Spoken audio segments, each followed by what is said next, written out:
Hey, welcome. We are the Motion Dance Collective, a Screendance production company that promotes the creation, presentation, and education of dance on film practice. And this episode, we will be talking with Roman Baca, who we have with us today. He's the director and choreographer for a dance company called Exit12, and we'll specifically be picking his brain about the dance documentary he created called Exit12. And all the work that he's doing within the industry. So first, for those of our listeners who don't know you and don't know your work, please just give us a really brief background about who you are. I was a classical ballet dancer many, many years ago. I danced and trained in classical ballet, danced professionally for many years. After doing that, I didn't feel that dance was doing the social good that I wanted it to do in my own life. So I naively transitioned into the United States Marine Corps. Served in the Marine Corps for 8 years with a deployment to Fallujah, Iraq in 2005-2006, which completely transformed my life. Transformed my perspective about the world, about the military, about the impact the military has. So when I got back from Fallujah, I started investigating the military experience through the world of choreography and dance. Amazing. And I've been doing that for the past 12 years. Amazing. Thank you so much. So we always love to start our podcast off with this one question. What does the term Screendance mean to you? Screendance is really interesting because I just finished a Master's of Fine Arts at the Trinity Laban Conservatoire. Congratulations, by the way. And we did a module specifically on merging technology and dance. Yeah. And one portion of the module was specifically film. Mm-hmm. Not only putting dance on film, but making film dance. And love. I think Screendance is such an interesting term because of the diversity in which it is used. Mm-hmm. I saw a lot of dance on film projects, which I think are great. But then you have projects like Exit12, which are pushing the envelope and merging both the verite documentary style and dance on film to make something new. Love it. So obviously, we really wanted to talk to you because of Exit12, the dance documentary. We all love it, first off. We're big fans, right? Huge. So we're very excited to talk to you about it today. But we all actually saw it at different times, just through the grapevine, I imagine. And then obviously had the chance to, just by chance, meet you at a Christmas dinner. So I actually... selfie while I was yes. chilling.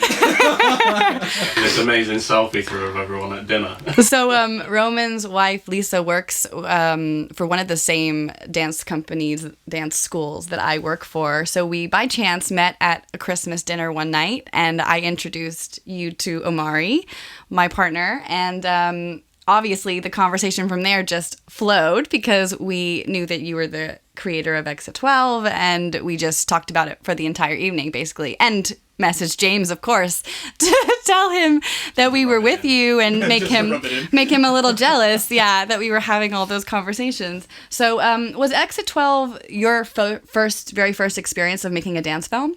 Because obviously you've been working with the company for many years, but... Yes and no. We've done a couple of we've had people come into the studio before. Right. And we've had the experience of having cameras in the studio for different things, news reports, small documentaries done for YouTube or a student project. Okay. When Square and Evenaud approached us, we had no concept of what they were out to produce. Okay. So it was a big question mark in the beginning. Absolutely. We were approached by a researcher that they had acquired that had done research in a very particular way that they had really enjoyed. I had a conversation with her. I was in London. She was in San Francisco. And it was one of those things where she starts asking questions and I'm thinking, okay, well, they want to do documentary. We've had this done before. I don't know what this is going to be. And then suddenly they're like, well, we're still researching other organizations. We'll get back to you. And then you get that phone call that the director wants to talk to you. And so Mohammed Gorjestani is an amazing director out of San Francisco. He calls up, he's in San Francisco, we're in London. And we have a long chat about his vision, what he sees, what he wants to do. And we get the invitation to go to New York and start meeting the team and scoping out different stories that can be presented in the documentary. So were those conversations, those early conversations, like them pitching to you? Was that the kind of format that happened in? Or was it a discussion about whether the project was right on both sides? Or was it sort of, we want to make this, we think you're a great sort of organisation for us to kind of produce something that's really valuable? And were they sort of pitching the whole project to you? Yes. The way it happened was Square Incorporated was making a series of documentaries about individuals who had set out to solve a problem in society and create a solution for something. And in turn, had created this amazing thing that was doing a ton of good. The film before us was about a woman who was in prison, and when she got out of prison, no one would hire her, give her a job, and so she started selling secondhand goods out of a suitcase using Square. And that grew into a huge, what we call thrift store, charity shop in the States, where she hires ex-cons and teaches them life skills through this charity shop. They just opened their second one. Amazing. That was Square's fourth film in the series. And then they had known since the beginning they wanted to do something about the veteran angle, especially in the United States. And so they knew they wanted that angle, but they also wanted something that was completely different. They wanted to change this conversation. Mo talks a lot about how patriotism has been hijacked in the US, particularly for a certain narrative. And he wanted to make a film that went directly against that narrative. And said there's different forms of patriotism and there's different ways of serving your country. Absolutely. And so when you say, were they pitching it? At a certain point, they were. They were like, this is what we want to do with your story. This is the way we want to approach it. And it was a lot of conversations for me personally to buy into, because you've probably seen this. Aligned with that, and when people come to you with a vision, you're very skeptical about whether they can realize that vision or not. Right. You don't know them. Is one thing, but then realizing that vision is completely different. Absolutely. So we talked a little bit about this at dinner, but can you elaborate a little bit about the collaboration process that was involved in the creation of the film between you and the director? I mean, we love the conversation in Screendance, director versus choreographer, but obviously you were just speaking on the fact that you just met this director for the first time, and he had this really specific vision of what he wanted for the documentary, and obviously you, I'm sure, had your own vision of what it could be. So could you just speak a little bit about what that collaboration shaped into and what you might have learned in the process? It's probably good to position something at the forefront of this. I was at a point where, with Exit12, we were struggling to tell our story. And when we would talk about Exit12, the mission of Exit12 and what we actually do, there was a disconnect between what we understood and then what the person we were talking to got from that. Right, yeah. So when Mo came to us with his vision, I started to see a way we could start telling our story in a way that audience members could completely understand the different facets we work through. Yeah. So I was excited. With that, he had this ambitious vision of telling the story in a way that moved in and out of real dance sequences that we had created. Yeah. To the point where he wanted even to film the dance sequences on 36 millimeter so that the texture felt differently. Yeah. the audience felt as they were being transported into someone's mind or vision or into a different world. Yeah. So that these stories that were being told about the veteran experience, about the impact of war, about this organization that was helping veterans and family members, was made real on screen. When we started working, I think the biggest things that were different in terms of collaboration is Mo's team hadn't worked with dancers before, and we hadn't worked that much with camera before. Yeah. On top of that, we were now bringing in so many stakeholders, the producer, the director, the director's team, the producer's team, as well as Exit12 assets, and then composer, William Fritsch came as a composer, who's an amazing musician, did all of the music, but suddenly we're having to look at pieces that we had choreographed for stage that were 15 minutes or longer, having to condense them, look at them through a screen, Yep. and condense not only the dance itself, but the subject matter, the music, into something that had a definite time limit. Mm-hmm. And so not only do you have all these stakeholders that are coming in with their ideas, but you're having to finesse all of these ideas into a very specific time frame. Which is one of the biggest challenges as a choreographer. And one of our previous episodes, we were speaking on that, like specifically with the choreographer who had to condense an hour show into like a 15-minute film, and the struggle of, what do I keep? What do I cut? I can only imagine. That's insane. Yeah. Just before we move on with this, there's also something you mentioned a little bit earlier on there that I think is really important about Screendance, and you're talking about the delivery method for audiences in sort of this era. I think that you said you were struggling with how to portray exactly what it was that you did to modern audiences, and you were kind of hoping that they were getting what you wanted them to get out of what you were delivering. And I think film is a really great way of translating sort of modern creative concepts into something palatable for new audiences, because we dissect information through film and video content all day, and we're actually getting very good at it. Yeah. Whereas I think people aren't as good at dissecting stage performances now as maybe they once were, because we're not consuming that as often. So yeah, I think that's a really important thing about putting dance work on film now is it's a great way to communicate with new audiences. And when Mo was talking about it, he was also broadening our reach in the way that he was thinking. So in the 12 years of Exit 12, in all of the admin work and all of the admin preparation we've been doing for the company, we've been specifically focusing on a specific audience, our circle of influence, and then who's on that periphery of the circle of influence that we have, starting with the military and then kind of bleeding out into the families, into the people overseas that are affected, and we have a very specific audience.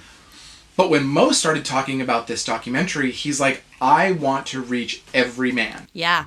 He's like, I want to have that documentary that a trucker in middle America is driving for hours and hours and hours, taking his lumber to the lumber yard, and he stops in at one of those seedy diners on the side of the highway, and he sits down in front of a burger and a coffee, and suddenly he sees on the monitor Exit 12. And the film is so good, he's captivated by it and has to watch it. And that's how universal he wanted to make the film. Yeah. And you succeeded, Mo. Yeah. I think it comes across really Yeah. That message. And it's the storytelling is so powerful throughout the entire film, which, James and I were discussing this earlier. I think what does it, the thread throughout the whole documentary, is the voiceovers. And it's so artistically done, the transitions between the dance scenes and the interviews and the workshops and the performances. And obviously, I can imagine how important it was for you to show all of those different facets that the company offers and all the work that you do with Exit 12. And I imagine that was a big challenge to get all of those elements into the film. But our favorite thing about Exit 12 is those transitions between the dance scenes and just the human moments, whether you're in the studio rehearsing or just sitting down talking with Lisa, or, you know, I think the way that it's all pieced together to tell this story. And I mean, it's over 20 minutes long, the documentary. And you don't get bored. I've watched it like at least 4 or 5 times now from start to finish. And you can't turn it off. You want to watch it through every time, right? Yeah. First time I saw it, I was really gutted when it finished. Yeah. I kind of wanted it to be like 3 times as long. But and that's so amazing that you feel that way, you know, because I think it is, especially now in this day and age of media and digital storytelling and film, you know, we're having to make things shorter and shorter because people's memory, and not just memory, but their attention span is so short. Yeah, you don't want to watch something for more than 5 minutes at a time normally, because people just get bored, or they move on, or they're like, on to the next. And they somehow think that they don't have time to sit down and listen to a story for more than 5 minutes. So it says something pretty incredible about the director and you and everyone involved in that storytelling element of the film, that you don't want to switch it off. And that you're saying as well that now I'm hearing that the goal of the whole film was that, you know, someone can walk into a diner and sit down and watch it, and it stops their day, and they're consumed by it, and they want to experience that story, you know, and forget about whatever it was that they were busy doing. And that speaks exactly. Absolutely. It just makes everyone want to hit pause for a moment. Because at the end of the day, I think what makes the film so special is that it's speaking to, because regardless of whether you have any connection to the military or not, it's speaking to hope and just connection. And I think that is obviously what so many people cling to from watching this film, because everyone can relate to that, regardless of whether they are a veteran or not, or they whether know a veteran, if it's in the family. It's just that theme that everyone can connect with. So even myself, I don't have any friends in the military. You know, I don't know that story at all. But it's so powerful, the storytelling, and it's so emotional. Like, you know, my eyes were sweating every time I watch this film. Even when I know what's coming, I still have a little bit of glassy-eyed, you know, going on, because it's natural. It's just like that, those human emotions. Just, I don't know. I love the storytelling. It's the most powerful thing about the film. When we had started with it, Mo, you know, you knew that you had an affinity with someone. When my personal goals for the company were to step out of my own perspective of what war was, and to include other voices, and to bring in these, and to know that my experience stopped at a certain point. And so with Exit 12, very early on, we started bringing in other choreographers, other voices, other experiences to diversify what we were talking about. So when Mo came in and he had this idea of finding these 3 strong stories that could create the narrative, and these 3 archetypal stories. Yeah. The person who wants to help everyone, the person, like the mother, everyone can relate to a mom.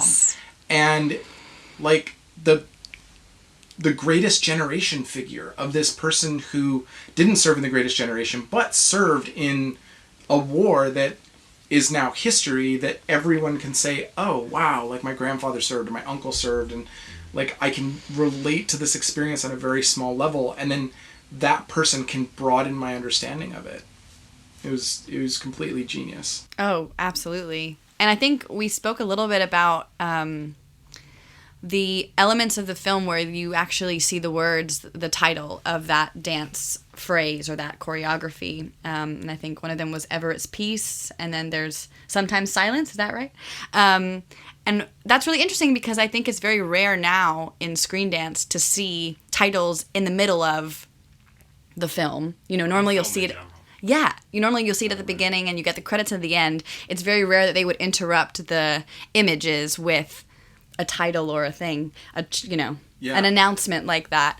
And I think it was a really strong choice, but it's really, like you said, shifting the dynamic and like changing it. This is now this is something completely separate, and it really works because not only are we we're transported to now we're watching a dance scene, but like you said, using different film to really make it feel different as well is just amazing. For me as a choreographer, those titles actually bring the audience closer to the stage version because it's almost like giving the audience a program as to what's coming next. Right. I was literally going to say it reminds me of a book. Amari here, everybody. Yeah, I just wanted to say, it reminded me of chapters of a book, because even though it didn't feel like there was a pause in that moment. It was like, okay, here's a title of this next paragraph of this chapter of this essay, So yeah, it reminded me of that. We wanted to ask you briefly about, because obviously as a viewer you can sense the emotion in the film and the grief that a lot of people are dealing with. So how did you safeguard the mental health of the people working on the film? Obviously, specifically the veterans. We see you in the studio with veterans in the workshop space. Was there anything that you had to do in the filming process that was specifically just protecting them and trying to look after them? Because obviously, I think in this current society, everyone's a little bit more sensitive to this is actually something we need to make sure is taken care of. It's funny that you bring that up. Just this morning, I was looking at my Facebook memories, and my company manager put on Facebook, when they released the film, this gallery of images that show me sleeping in weird places throughout the filming. Yeah. So like I fell asleep in the elevator and in the truck on the way to one of the filming locations, on the subway. We worked so hard, not only filming and choreographing and making artistic decisions and hiring dancers and managing dancers and bringing veterans in. The work that we did just speaks to how authentic the film is. Yeah. Because you speak to the veterans workshops. And I think another powerful moment that speaks to how did we safeguard is Everett's piece, the filming of Everett's piece. Yeah.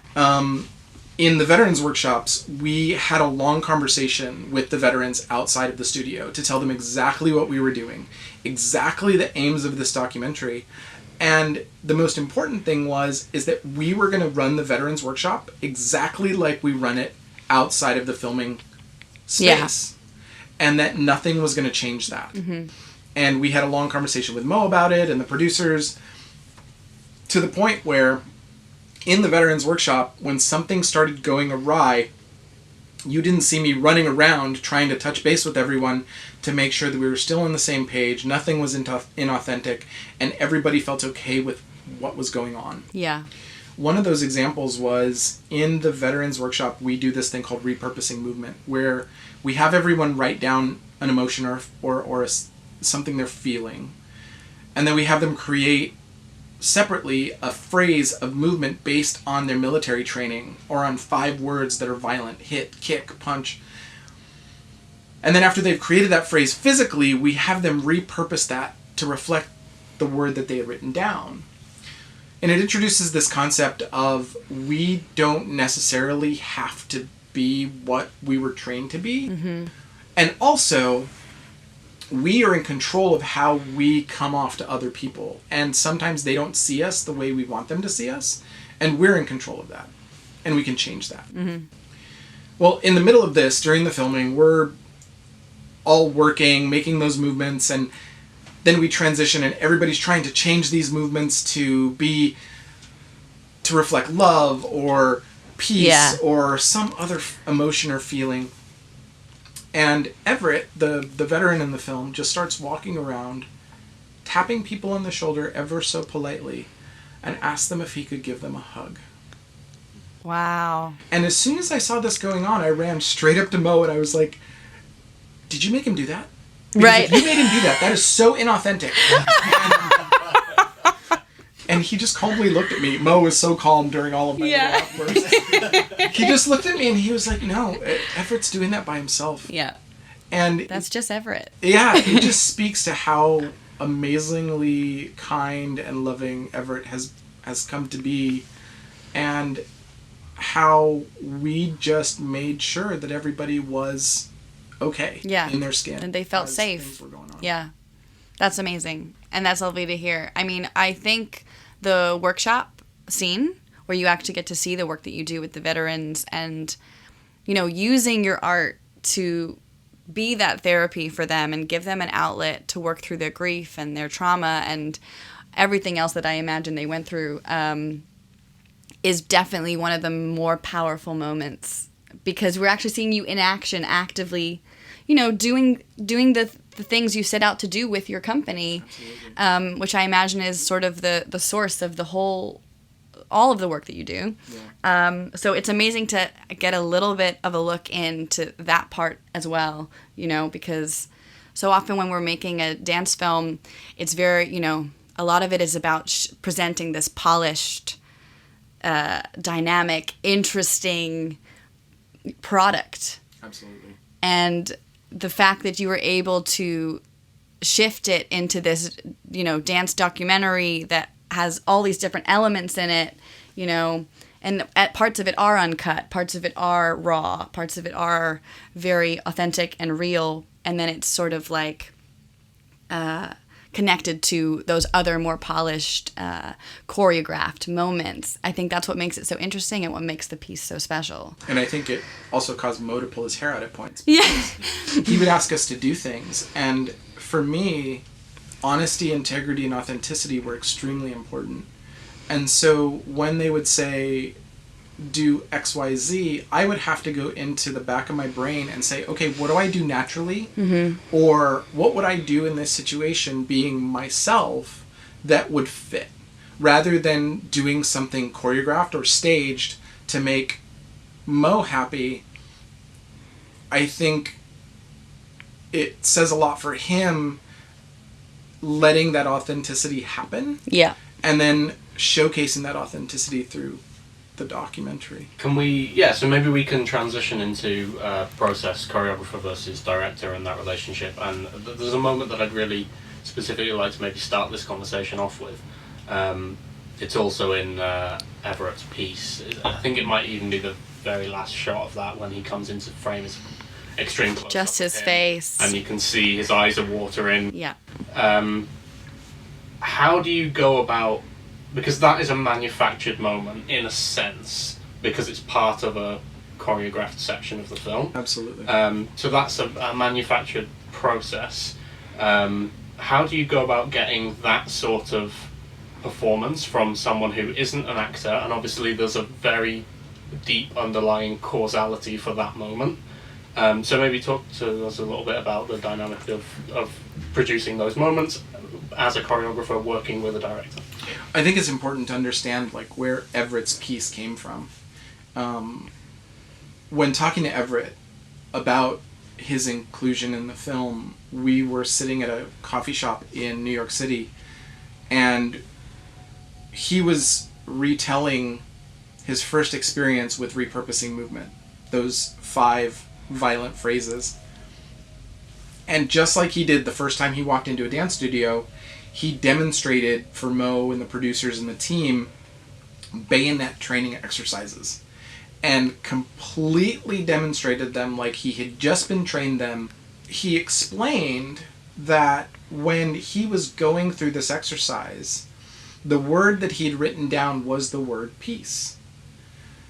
And he froze, because in his words, that's what he had been trying to do his whole life, is transition from this self-proclaimed killer that had been trained how to kill by the army to someone who could be kind and loving and peaceful. And it was a struggle for him.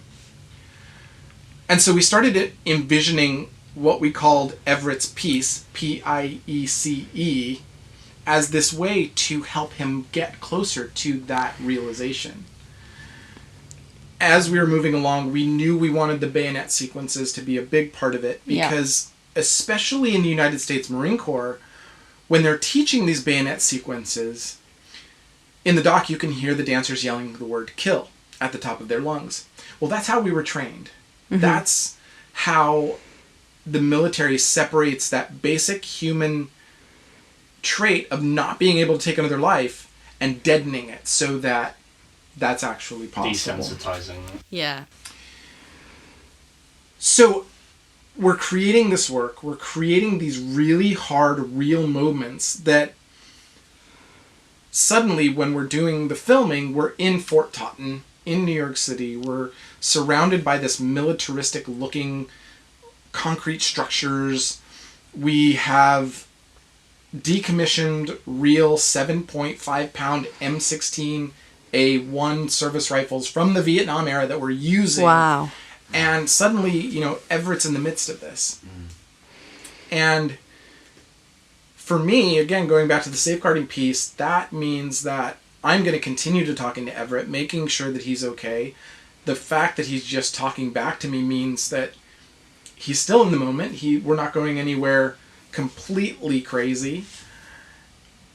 And then you get to the moment. How are we going to finish this? How are we going to communicate this transition from these military movements to Everett taking one more step towards that lifelong goal of unlearning all of those killing techniques?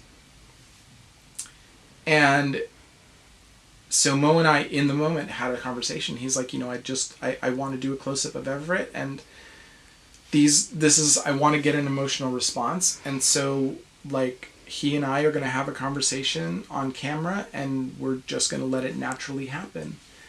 And so Mo, in terms of safeguarding, again, kicked everybody out of that little space that it was just Everett and Mo and the camera, and a few dancers were off to the side, and they put up a couple of screens, and Mo and Everett just had a conversation. Wow. And that's what came out of the conversation, this pivotal moment where you're realizing all of those things that the military did on a face on screen. Mm-hmm. And you feel that. Absolutely. As a viewer. Yeah. Like 100%, you feel it.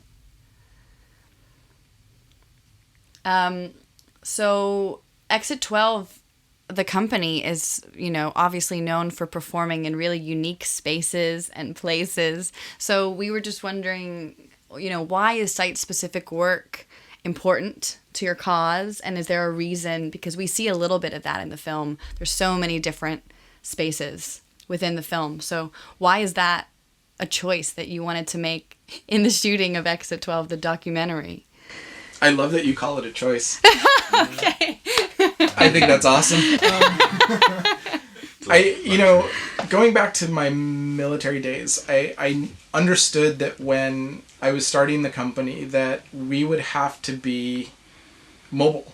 And I had just read Twyla Tharp's autobiography and Mark Morris's old autobiography it was Robert Joffrey, sorry, how they started in a Volkswagen. I think you call it something different here in the UK. Not a Volkswagen, sorry, a station wagon. Yes. You know, the wood paneled car. Mm-hmm. And they would pile all the props and costumes on top of the car, all the dancers into the car, and they would be able to drive from tour location to tour location. And so we were the same when we started. And often we didn't know what the performance location would be when we got to the place. Right. Our first tour was to Eastern Kentucky University in Kentucky. And we went for a military arts symposium.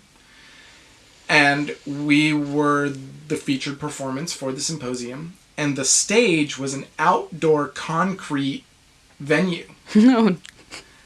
And that was the first time the dancers coined the phrase Exit12, always an adventure. Oh, is that where the name comes from then? Well, not the name Exit12, but kind of the tagline, always an adventure, because we never knew what was on the other end. Right. And we're getting better at that, planning-wise. My company manager is forcing me to get better at that. But I think having this ability to go to a location and perform no matter what was there offered us an ability to be flexible, to perform in spaces that you wouldn't normally see a dance company, thereby reaching audiences that dance normally wouldn't speak to. Yeah. And I think one of the best examples of that is the USS Intrepid, Sea, Air, and Space Museum in New York Harbor. We started petitioning them in 2011 because I visited the Intrepid, and it was before they had the space shuttle on the back of the ship. And I looked off the stern of the ship at New Jersey and just saw the sun going down, and I thought, this would be an incredible location for a dance performance. Right. And so we started performing there during Memorial Day when we partnered with an organization called Performing Arts Consultants, and they brought us on the ship, and now they do a whole dance offering during the Memorial Day celebration and Fleet Week celebration in New York City. But it was always these small little performances on the deck in the middle of the day, boiling hot in May. Yeah. And again, we're just reaching the everyday person that comes onto the ship to kind of experience it during Memorial Day weekend. When Mo started talking about where he wanted the documentary to go, he wanted the whole documentary to feel like there was this underlying thread of getting ready for a final performance. Okay. And when he had seen our work on the Intrepid, he thought that would be a perfect backdrop. And so because of this documentary, we got to realize that dream that we started in 2011 of performing on the deck of the USS Intrepid, steel deck, laid down dance floor. Oh my goodness. With all of our supporters and audience as the sun is going down in New York City. And it was absolutely spectacular. It must have been. I mean, it looks spectacular, so I can imagine knowing that it was a long time dream for you and the company. It must have been a really magical night. I mean, the Intrepid likes to call itself a weapon of war transitioned into a tool for education. And to tag on to that, we believe that Exit12 and Apart has also transformed it into this vehicle for art. And it's really surreal going into the hangar decks, into the holds, into the command center, and turning them into dressing rooms and photography places and places that the dancers are going to get ready, and a reception, and then a stage. yeah. And it was a pretty special thing to be a part of. Amazing. So obviously you have a lot of experience with the company performing in these really unusual places. Did you find there needed to be a shift, or was there a change that happened when you were then choreographing specifically for the film in these, unique outdoor site-specific locations, or was it very much the same routine for you in terms of creating something that we see as an audience? I think the only difference between choreographing for film in specific locations and performing in these site-specific locations is that you have a specific time frame to work in. Okay. So we don't have a whole day to do tech and spacing and blocking. Suddenly we have, okay, you have 15 minutes to walk through this, and then we need to start shooting. Yeah. And and especially for the dance sequences, you had a specific amount of film that you could use. Yeah. And so there was suddenly this finality to it that we were always working up against. That being said, collaboration is such a wonderful thing that pulled us through this. The ability to be there with the director, the ability to have the dancers kind of give their input, and the choreographers and me as a choreographer all working together to get exactly what he wanted on film, just by saying, okay, well, maybe we'll do this, we'll try it a couple of times and see if it works.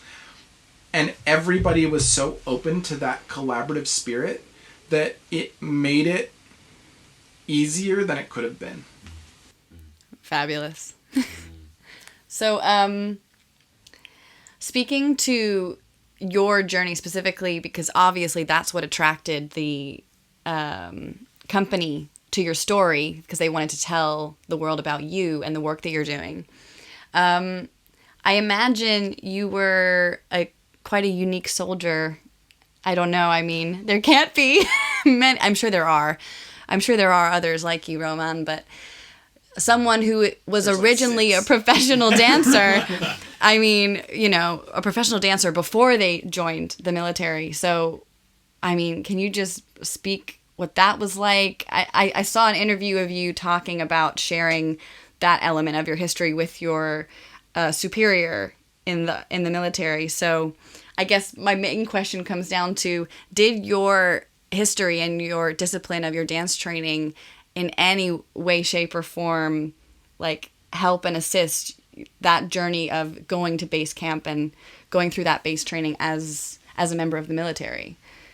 I think boot camp is the most profound examples of that overlap between the military and dance, in that when I started boot camp, I was in great physical shape as dancing. And so there was a small transition to learn the different exercises that they did, but it wasn't a large one. And then I had just gotten out of a school where most of my instructors were old Russian dancers and teachers. And so them yelling at me and kind of belittling me in the dance studio was no different than 3 drill instructors yelling at me and belittling me in a squad bay. Right. I think, you know, I walked in with these aspirations that I would be a dancer and then transition to a Marine and everybody would be okay with that. And I was in boot camp and I would kind of go through choreography in my head on those days that, like, we didn't have that much to do. I never danced in the squad bay. I kind of knew better. But I got a photo album from a loved one, and it had a lot of my dancing photos in it. And 3 guys in my platoon caught a glance at the photo album, and 2 of them thought it was the coolest thing in the world, and one of them never talked to me again. Wow. And so I had this conflicted feeling about telling people about it. Mm-hmm. And so I shared it with my senior drill instructor, who's like the dad figure of boot camp. Yeah. Because I felt it was important to let him know that he had transformed this dancer, this ballet dancer, into a Marine. Mm-hmm. And I felt it would give him a weird sort of motivation and pride, hopefully. Mm-hmm. I don't know if that worked, but anyway. And then after that, I kept it under wraps for most of my Marine Corps career, and I would tell people things that were kind of true, because as a dancer I had to work odd jobs in order to sustain my artistic practice. Of course, yeah. And so I would tell people that I worked for an engineering company, which was true because I leveraged some of my high school drafting experience to work with an engineering company. But I would rarely tell the other guys in my unit that I was a dancer. Mm-hmm. Until Fallujah. And then in Fallujah, you're suddenly living with these people day in and day out. You're spending every single minute with them. And the boredom on top of it is completely draining, to where you run out of things to talk about. Yeah. And so I had started sparking off a conversation with one of our Iraqi interpreters about dance in Iraq. Mm-hmm. And he brought me tons of like videos to watch and some popular music videos, and then we started talking about the difference. And he was a breakdancer too, because breakdancing was big in Iraq at the time. And then some of my other guys, I started kind of, I used to do like Broadway shows because I thought that was a good entry point. Yeah. And then I used to do like stage stuff and theater. And then a couple of my best friends in the Corps, I was like, I used to be a dancer. And I started talking to them about this production that I would do when I returned home, telling people about the military experience and what people might not know because they had not served. Right. And my best friend, Joe, we were roommates in Fallujah and often spent a lot of time together. Actually, he just texted me like this photo last night. He's going through some of photos at home because he's clearing out stuff, and he's like, check it out, it was you and I serving together in the bunker in Iraq. And I was like, what are you doing? Are you just feeling nostalgic? Yeah. But he was like, this sounds like a great thing. And he brought a pad of paper to our next duty assignment and said, let's start writing this down. Wow. And that went so far as to when we premiered our first military themed work in New York City, he would drive down from Connecticut and perform with us. It's amazing that you found someone that was that supportive too. And I imagine it's because you had that intimate connection already. It's hard to imagine that if you're already that close and you've already been through that together, it's hard to picture someone then not being able to understand a different part of you. So that's the way I felt until about a month ago. Wow, really? So a month ago, Military Times, it's this military magazine in the States, did an article on the company because of the documentary. Yeah. And as it would play out, they put the story on all of their Facebook platforms. So the Air Force Times, Marine Corps Times, Navy Times, and Army Times. And in the Marine Corps Times specifically, suddenly you just see the diverse voices in America kind of commenting on the article of, oh my God, he was in the military, oh my goodness, he should have been in the Navy, and all these kind of opinions. Disparaging opinions, yeah. What was interesting is that a lot of my guys jumped to the forefront of that conversation, and they were like, we were embarrassed that he couldn't tell us, because that was a part of who he was. We were totally fine with it, and he should have. And then reading that from my perspective, I was embarrassed that I didn't trust them enough to share with them who I really was, because they cared. And I tell people hands down that I was completely lucky to go to Fallujah with the guys that I went to Fallujah with. Mm-hmm. They were the reason we stayed safe. They were the reason I felt that we did good in the area. And I look up to each and every one of them. Mm-hmm. And they continuously prove it, like the Facebook comments. Amazing. So, I guess speaking more to your transition once you came back from Iraq, we see a little bit of this in the film where you talk about in one of the interviews or in one of the voiceovers about that very frank conversation you had with Lisa about what you needed to do to just be happier in your life. And the big question was obviously what inspired you to then bring movement back to your military community, your military family. You obviously still had that artistic expression inside that you wanted to make a dance company, but obviously I appreciate it took a little bit of time to then realize you wanted to take it a step further and actually bring dance to veterans.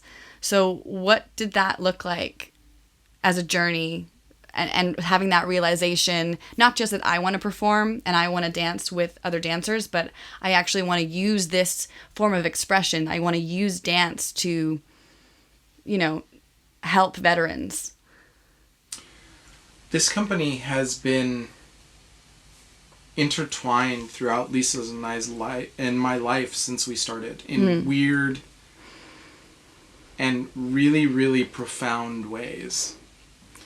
We started the company as a way to communicate the military experience to audiences through performance. Mm-hmm.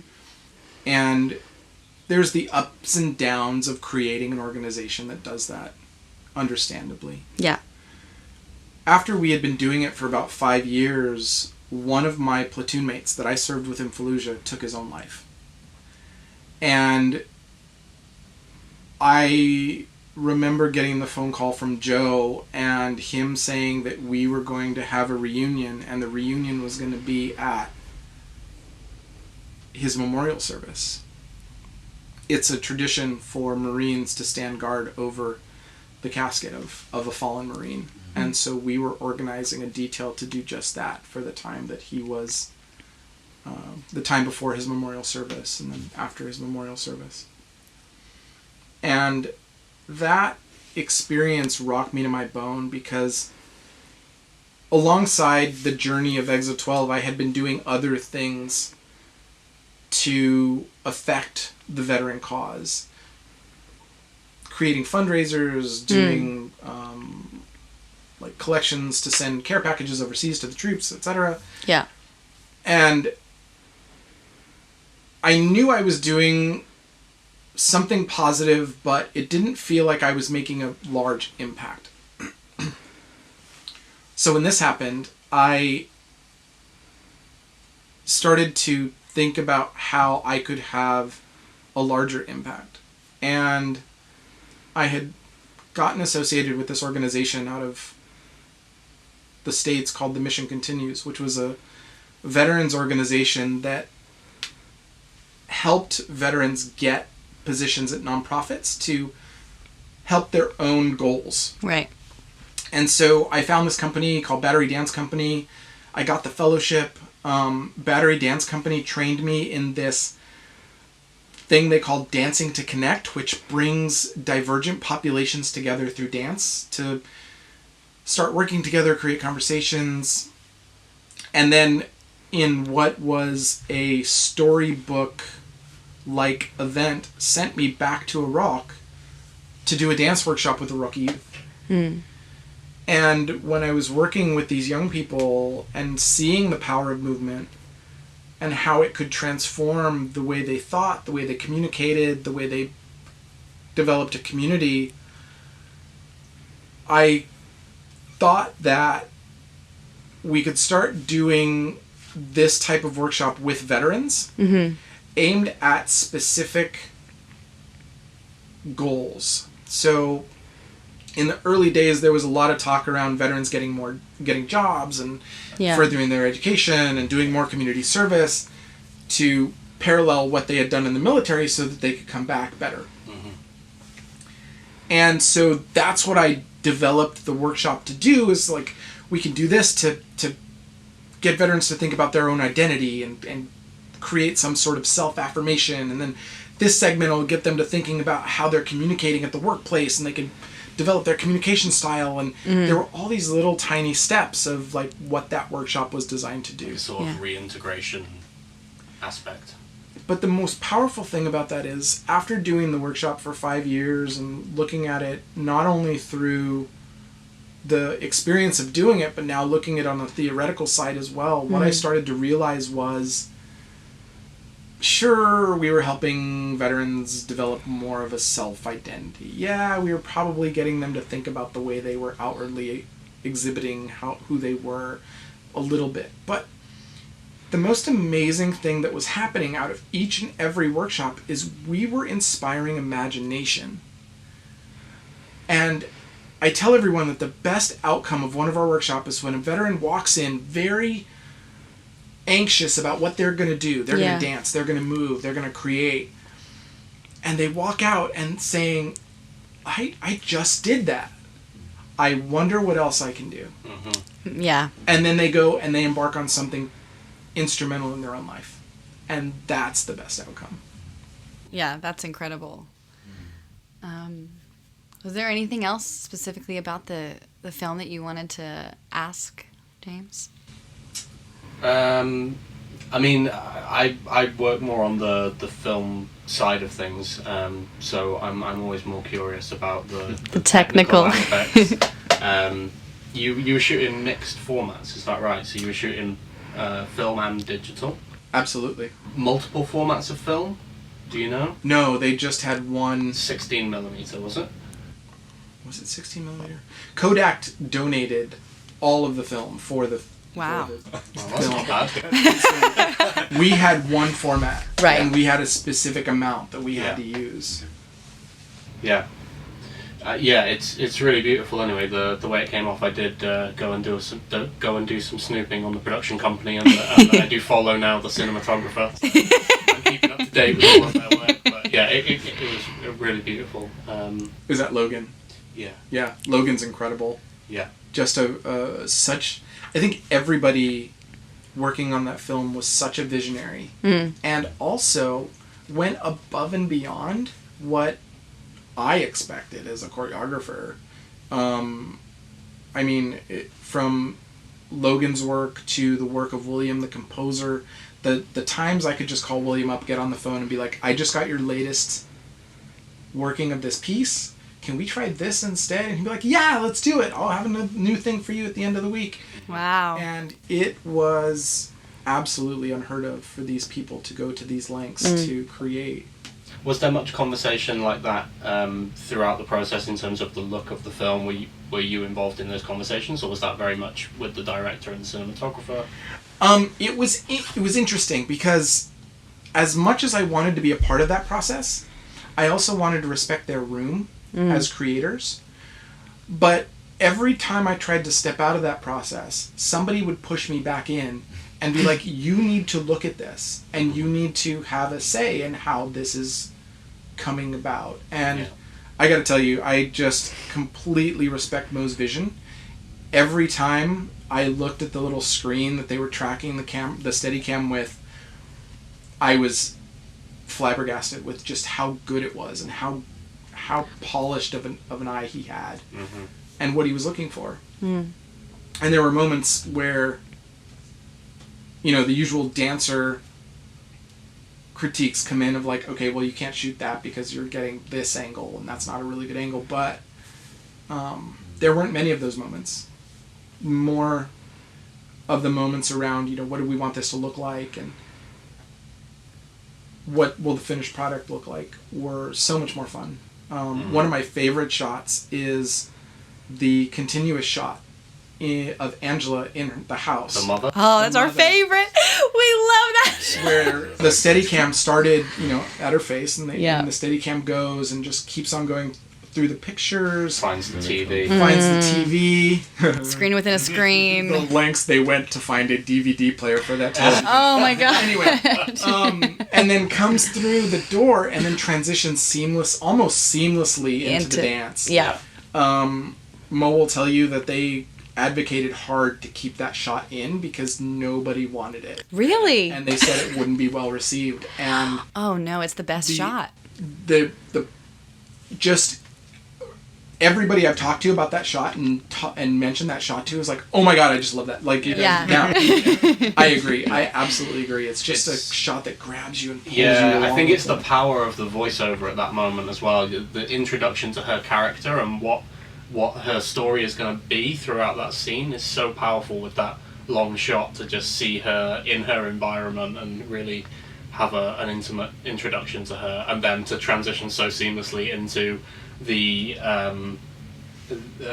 abstract version of her character is just it's really beautiful. makes that scene It's special. also a really good example of those inexplicable, surprising moments that you expect to be there in some sort of part of your subconscious, but when they're there, you're like, oh my god, and it rips your heart out. Like, when you start at her and you kind of go around and you see all the photos and you hear like she's watching television, but then you look at the television and it's the birth of one of those boys. Yeah. And you're like, it kills you. Yeah. And then it just speaks to the power of what he was able to do. Yeah. Yeah. Well, I mean, we could talk about Exit12 for such a long time because we really do love the film. We all do. But please tell us about how we can follow your work and stay in touch. Is there anything coming up that you can tell us about? Exit12danceco.org is our website. The film is called Exit12 Moved by War. Okay. It's free on Vimeo. It was just selected as a Vimeo Staff Pick of the Year 2019. Congratulations. We have a ton of stuff coming up. We are going to the States. We have a couple of presentations around New York City and Washington, D.C., and then one of the things we're building up to is in May, over the span of Memorial Day, we are going back to the place I was born. Wow. I was raised in New Mexico, in Albuquerque, in the States. And even though I've been doing this work for 12 years, New Mexico has never seen it. We've never had the opportunity to tour. To go there. And so we have a couple really good partners that we're working with, and the National Dance Institute, which is this forward-thinking organization that brings dance to young people in a captivating and transformative way, and the New Mexico Arts Council is helping us, and a fund called the Daddy Appleseed Fund, which is all about getting dads more engaged into fatherhood. All things we're passionate about. Yeah. And they're allowing us to take a nice big chunk of our work to New Mexico, so that This is my so mom exciting. can come out and sit in the audience. Yeah. And Yes. Where you started. that's where I started dancing, Yeah. and hopefully all of my dance teachers will be there too. That'll be really special. So thank you so much for coming in and talking to us. And just wishing you all the best and all of the exciting things that you've got coming up next. So we will definitely be following you. So I'm just amazed you guys saw the film. Like, as soon as we had that dinner, I texted Mo and I was like, "You would never believe what just happened." And Mo was like, Yeah. "That's great!" Like all the way here in London. So I can't thank you guys for having me. This has been a fun conversation. Yeah. Yeah, thank you so much for coming down. Roman, you've inspired us. I'm telling you, like, we want to make work like this, and it's very hard, like Anna said, to make work that hits those marks when it comes to the production values and the things that we all kind of want to reach, but also holds on to that authenticity. So, it's so inspiring, and I hope that people who continue to make Screendance now can see through Exit 12 an example of how to hold on to that truth, the authenticity, and the other, you mentioned 3 lovely words before. What was it? Authenticity, honesty. Integrity. and integrity. So, let's keep making work that does those 3 things. Yeah. Yes, this is the MDC Talks.